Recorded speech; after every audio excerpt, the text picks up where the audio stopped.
Okay, I've been doing a lot of work here. Today we founded a new beginning, a new research facility, folks. This is the Wide Bass Research Facility. I did not even notice the second typo. This is literally just our project from that drum and bass track we've been working on for the last few days, just saved as a new one where I'm not trying to build a track. I'm just trying to understand how to make basses sound good. And I'm gonna try and kind of live in this environment for a little bit as we try and learn, try to build things and iterate on things.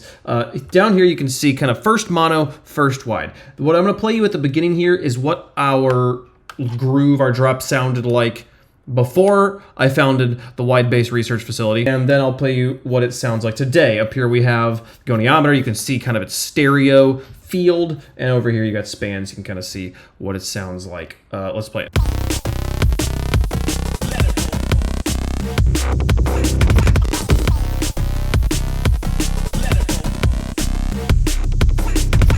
You can see it primarily with what I'm calling the dig-a-down bass. Yesterday he was in mono and sounded like this and looked like that. Today he is in super wide mode, and here's what I built. I made 3 different versions, 3 different channels, one for left, one for mid, and one for right, and that's what it looks like raw. Left channel, right channel, mid channel.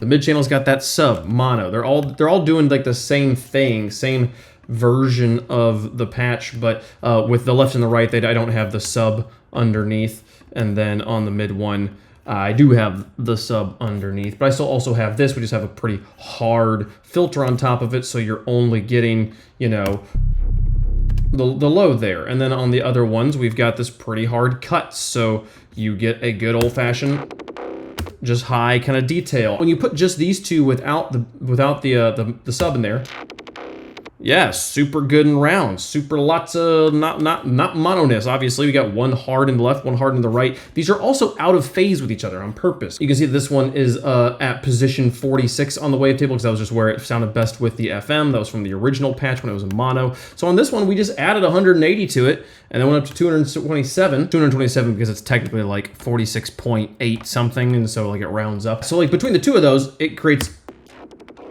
nice roundness. Because they're exactly out of phase with each other in the top end there, but then you put the bass in, and there's a lot. I mean, it's very clearly not mono, so that's nice. One thing we did yesterday that you'll remember was we were looking at this Wheels on the Bus track by Vengent, and his bass looks like that, just taking up all the space. It's the only sound happening, and it takes up the whole space. It's awesome. One thing that was really cool I was able to do today was do this, like put it on a loop, and then pull up span here, and you can see here on the bass, look at the stereo there. It's pretty mono down here. Okay, great, And then as we get up to like 150 and stuff like that, it starts to get a little bit more wild, right? But these two things combined look close to what we've got going on, and you can see a little bit clearer here if I turn on this EQ and then just go pull this down to here and then pull span up again. Well, I should pull the stereo up again. This looks kind of like what our bass looks like, that's not bad. Now, if we invert that here, and turn this one on, just look at the top end, well, now we're all over the place. It's going all over the place there. And this is that high end where he's got like a lot of detail in his high end. Like we turn this back off and just look at this. For a bass, like look at how high that high end gets up there. There's a lot going on up in that range compared to yours truly, where mine doesn't have anything happening up here. So that I feel like is maybe why mine looks so different than his here, okay, because again, in this area, I look similar, but in this area, I look different. I don't know how to make that screaming noise at the top. I've been thinking about it. I feel like it's like a noise generation, but it's clearly not like just like white noise. So I don't really know what he's doing there. I tried putting exciters on the bass and seeing if I can make that change it. Didn't make a difference there. So we'll keep on experimenting here in the Wide Bass Research Facility. But we also made this bass much wider. This one yesterday sounded like this, and now sounds like this, which is just objectively better. The exact same technique with this one, making a left, right, and mono. I didn't label these ones because I got lazy at the end. But if we're looking at this guy in the meters, He's got this really interesting shape of like the ends have these like little twirlies while the rest is like in mono.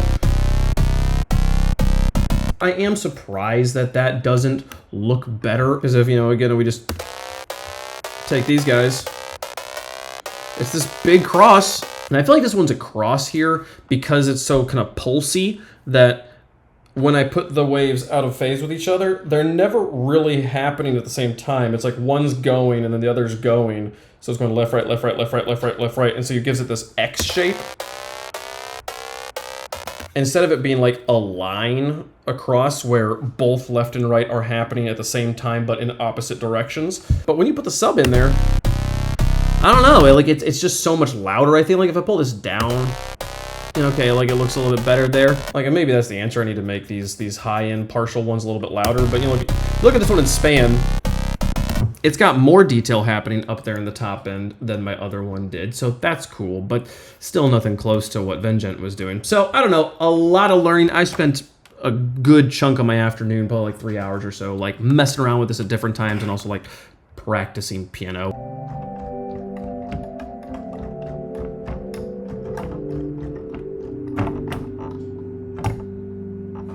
We got a long way to go before I actually get a piano. Anyways, yeah, that's all we learned today. Gonna continue to try and learn on this stuff. Thanks so much for watching. Hope you guys will maybe learn a thing or two along the way. See you guys tomorrow. Bye-bye.